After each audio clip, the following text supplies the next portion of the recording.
Ok, chicos, vamos a continuar con el siguiente punto. Como ya habíamos comentado, ahora toca ver la parte de cómo realizar el análisis de capacidad de proceso, pero en Minitab. Y bueno, cuando empezamos a hablar del tema de análisis de capacidad de proceso, comentamos que se tenían que cumplir algunos requisitos para poder aplicar este tipo de metodologías. En primer lugar, recuerden que el primer requisito es que la característica de calidad que yo estoy analizando debe ser una variable aleatoria continua. Y el segundo es que se ajuste a una distribución normal, ¿sale? Entonces, en este diagrama de flujo, pues aquí podemos ver los posibles escenarios. El primer requisito que sea una variable aleatoria continua, pues de entrada lo podemos corroborar de manera palpable, ¿no? O sea, ya lo comentamos en la última asesoría, ¿no? Pero el segundo es donde sí tenemos que tener un poquito más de análisis, ¿no? Y en base a eso, pues vamos a tener que ver la manera en que vamos a proceder. Por ejemplo, aquí el diagrama me dice, si los datos siguen una distribución normal, si es que sí, pues no hay ningún problema, hago mi análisis de capacidad de proceso y adelante. Pero ¿qué pasa cuando los datos no se ajustan a una distribución normal? Acá tenemos dos opciones. Una es usar la transformación box-box o usar la distribución de tipo Weibull, ¿sale? En este primer video vamos a ver el primer escenario, que fue lo que vimos en clase, que dijimos, vamos a partir del hecho de que los datos son una variable aleatoria continua y se ajustan a una distribución normal, ¿sale? Entonces vamos a ver esta primera rama donde los datos sí se ajustan a una distribución normal. Me voy a pasar a mi archivo de Minitab.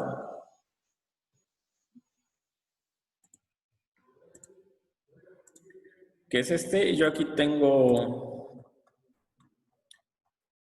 180 observaciones que corresponden a muestras de tamaño 5. Aquí se está evaluando lo que es una longitud.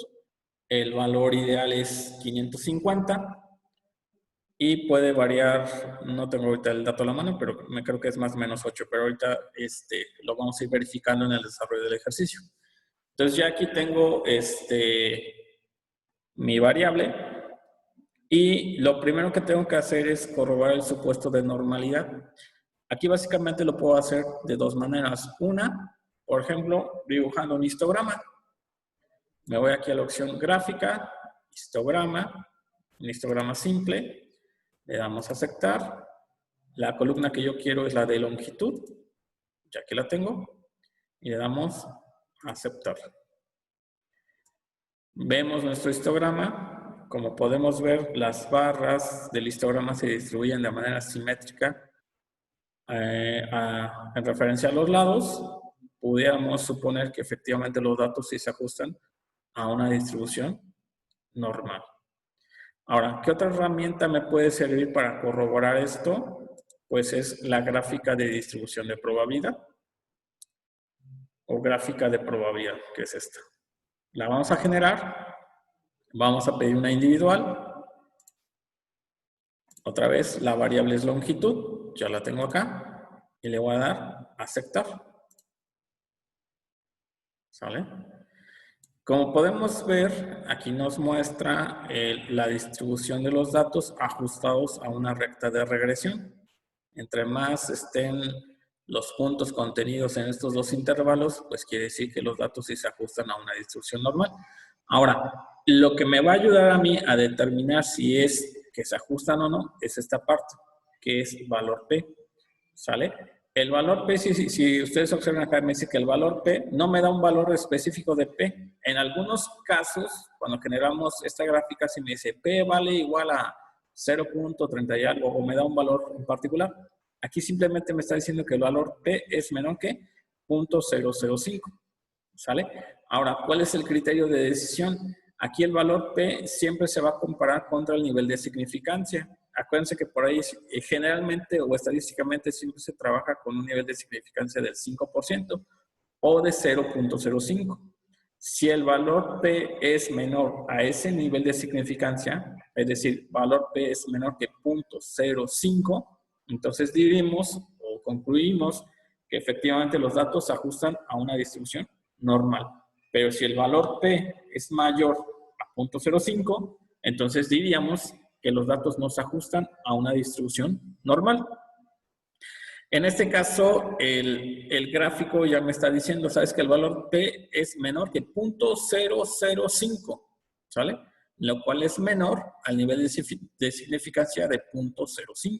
Entonces, aquí con esto de entrada, pues ya concluimos que los datos se ajustan a una distribución normal y por lo tanto ya puedo proceder yo a hacer el análisis de capacidad de proceso, ¿sale?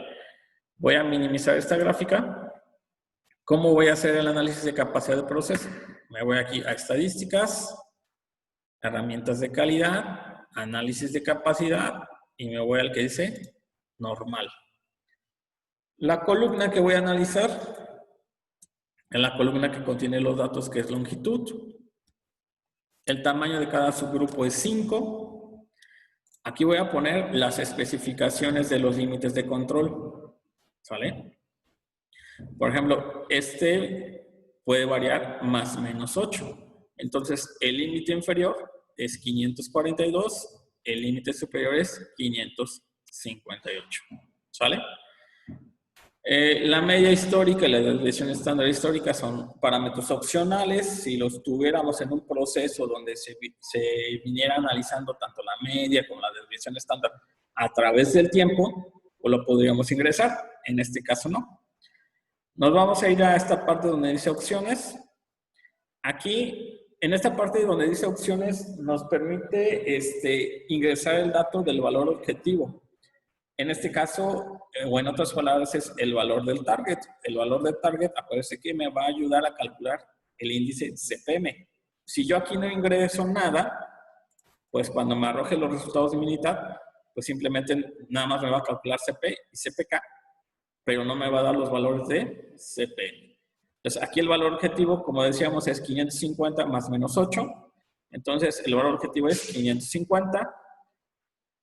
Por default me da un análisis estadístico para 6 veces la desviación estándar o un análisis de 6 sigma, ¿sale? Esta parte que dice mostrar me da dos opciones, partes por millón o porcentaje. Esto se refiere a que ahorita cuando nos arroje Minitab el análisis de capacidad de proceso, de acuerdo al valor de los índices que obtengamos, me va a mostrar cuántos productos defectuosos por cada millón se están generando o el porcentaje de productos defectuosos por cada millón que se está generando, ¿sale? Entonces, es preferible dejarlo así en partes por millón, ¿sale? Y aquí, no sé si ustedes lo tengan activado, pero lo podemos activar, que son los intervalos de confianza para los índices de capacidad. Lo puedo dejar al 95% y puede ser bilaterales o solamente algún límite particular. Ahorita vamos a activarlo acá, incluir intervalos de confianza, 95%, y vamos a dejarlo así de manera bilateral. Le damos aquí a aceptar y otra vez aceptar. Y lo que nos arroja Minitab es este escenario. Todo esto es el reporte de análisis de capacidad. Vamos a irlo analizando, vamos viendo este pequeño cuadro, es un cuadro resumen donde nos muestra las generalidades de los datos que hemos ingresado. Por ejemplo, el límite de especificación inferior, 542, el valor objetivo, 550, el límite de especificación superior, 558, la media de la muestra, cuántos datos ingresamos, la desviación estándar, dentro y general, ¿sale? En esta parte de dentro y general se refiere con lo que es el corto y el largo plazo. En la parte general la vamos a entender como largo plazo y la parte que dice dentro es en el corto plazo.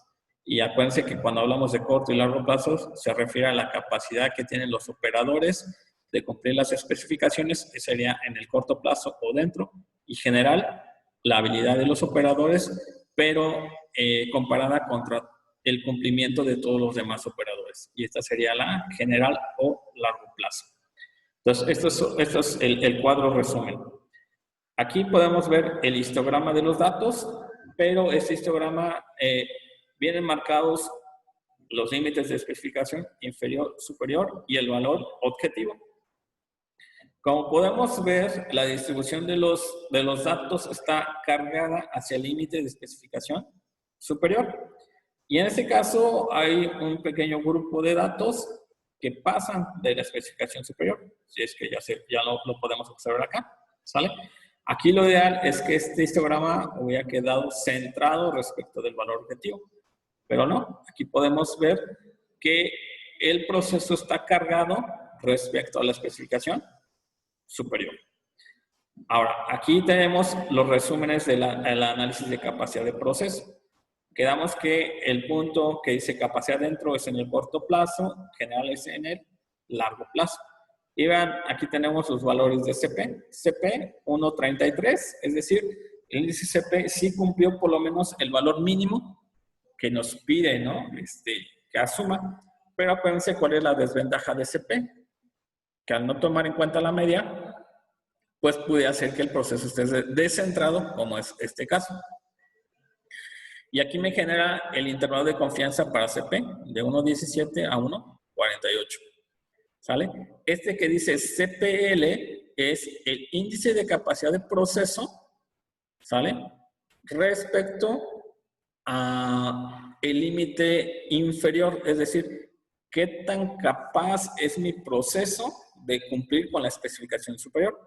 Y si se dan cuenta, tiene un valor mucho más alto, porque es 1.75.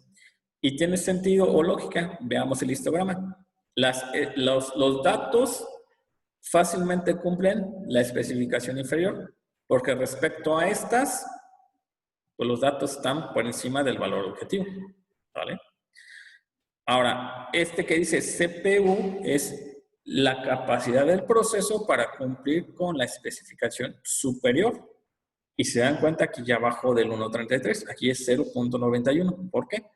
Porque casi todos los datos están cargados hacia el límite superior y una parte de ellos pasa esa especificación superior. ¿Sale? Entonces, recapitulando, CPL, la capacidad del proceso respecto al índice CP para cumplir con la especificación inferior. CPU es la capacidad del proceso respecto al índice CP para cumplir con la especificación superior. Aquí viene el índice CPK. Vean que lo que comentábamos, que el índice CPK es mucho más estricto. Aquí ya abajo, 0.91, porque aquí ya está penalizando el hecho de que el proceso no está centrado. Y aquí ya tenemos los límites de control del índice CPK. El valor inferior, 0.79, y el superior, 1.02. ¿Sale? Aquí ya no me generó CPKL y CPKU porque estamos en el corto plazo. Sin embargo, si vemos el índice, el siguiente cuadro resumen, que es en el largo plazo o el análisis de capacidad general, aquí ya tenemos PP es el equivalente a CP en el largo plazo. Y vean que se mantiene en 1.33. Los valores de los límites de control inferior y superior, 1.19 y 1.47. PPL, la capacidad del proceso para cumplir la especificación inferior en el largo plazo, 1.75. PPU, la capacidad del proceso para cumplir la especificación respecto al límite superior en el largo plazo, 0.91. PPK viene siendo el equivalente a CPK, pero en el largo plazo. Vean que también se mantiene en 0.91, ¿sale? Pero sus límites inferiores van de 0.81 a 1.02, ¿sale? Y finalmente aquí tenemos el índice CPM, que como dijimos es el más estricto. Vean, perdón, que bajó mucho más a 0.83, ¿sale? Y solamente nos calculó un límite de control inferior de 0.77. Entonces, sobre esto, de manera general, podemos decir que el proceso pues, no es capaz de cumplir la especificación y la mayor parte de los problemas está respecto a la especificación superior. Ahora, veamos acá la parte del desempeño. Esta parte, estos dos, nos dice la parte de los partes por millón de producto defectuoso que se van a encontrar, vean, acá dice, por debajo del límite de especificación inferior. Es decir, de cada millón de productos que yo genere, ¿cuántos no van a cumplir con la especificación inferior? Y vean que es prácticamente cero.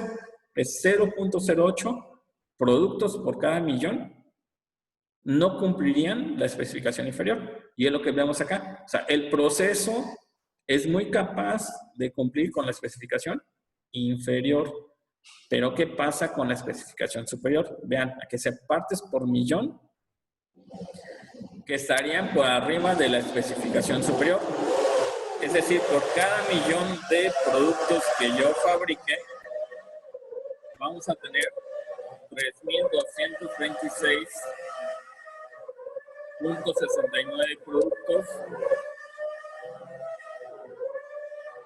fuera de especificación. Bueno, hay aquí un poquito de ruido. Vamos a esperar. Entonces decíamos, partes por millón de productos defectuosos que no van a cumplir la especificación superior son 3.226. En total, ya sumamos las del límite inferior más las del superior y me daría esto. Esto hablando en el corto plazo. Vean en el largo plazo, 3.124. ¿Sale? Entonces, esta es la manera en que hacemos el análisis de capacidad de proceso con Minitab. Como ven, es mucho más sencillo, mucho más rápido, pero pues sí tenemos que dedicarle tiempo a analizar cada uno de estos elementos que nos arroja Minitab. Y como les comentaba, este es un análisis cuando los datos se ajustan a una distribución normal.